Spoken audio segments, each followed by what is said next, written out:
आज से 3 महीने पहले शुरू हुआ जो एक विपक्ष ने नैरेटिव सेट किया कि संविधान खत्म होने वाला है, उसी की तरह का ये एक नया नैरेटिव है कि बहुत ज़्यादा अंदर गड़बड़ चल रही है, कि एकदम घर के अंदर भी लड़ाई हो रही है, एलाइज के साथ भी लड़ाई चल रही है और एकदम बस घमासान होने वाली है, सरकार बचने वाली नहीं है, बस 2 महीने 3 महीने में कुछ ना कुछ होने वाला है। ये भी एक उसी तरह का नैरेटिव है जो पहले चलाया गया, वो अभी चलाया जा रहा है। और अगर आप सत्ता पक्ष के लोगों को देखेंगे तो उनकी बॉडी लैंग्वेज कहीं से ऐसी नहीं दिखती है कि कहीं कुछ गड़बड़ चल रहा है, और ना ऐसा कुछ गड़बड़ होने की मुझे संभावना दिखाई देती है।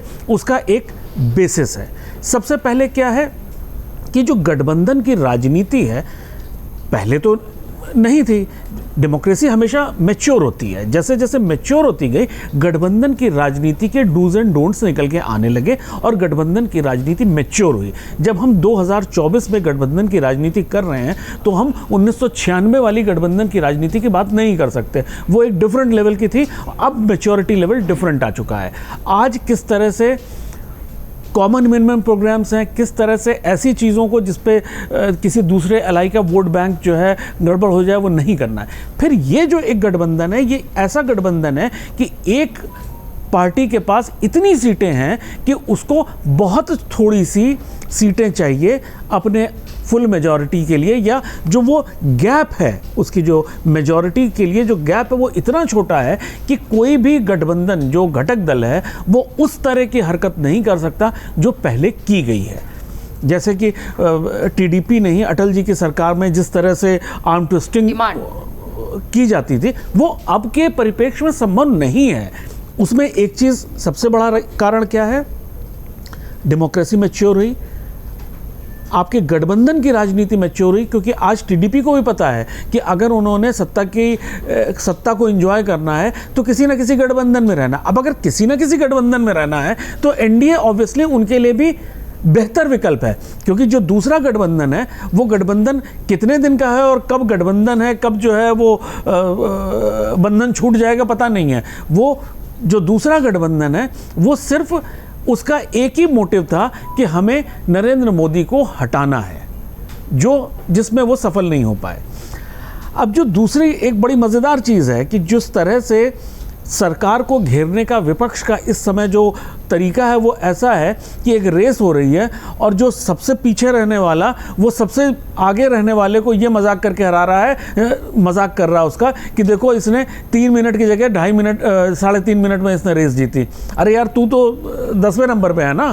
तो वो 10वें नंबर वाला सबसे पहले वाले की टाइमिंग का मजाक उड़ा रहा है। तो इस तरह का नैरेटिव सेट किया जा रहा है जिसको देखने और समझने की ज़रूरत है। आज अगर आप जेडीयू की बात करें, हम विपक्ष के पास और मीडिया के पास 2 ही चीज़ें तो है ना कि जेडीयू और टीडीपी दोनों अनस्टेबल हैं, वो पलटू राम हैं, कोई कुछ कह रहा है तो वो इधर उधर हो जाएंगे। लेकिन अगर आप उन दोनों की राजनीति को जाके देखें, आज से 20 साल पहले की राजनीति और आज की राजनीति में ज़मीन आसमान का फ़र्क आ गया।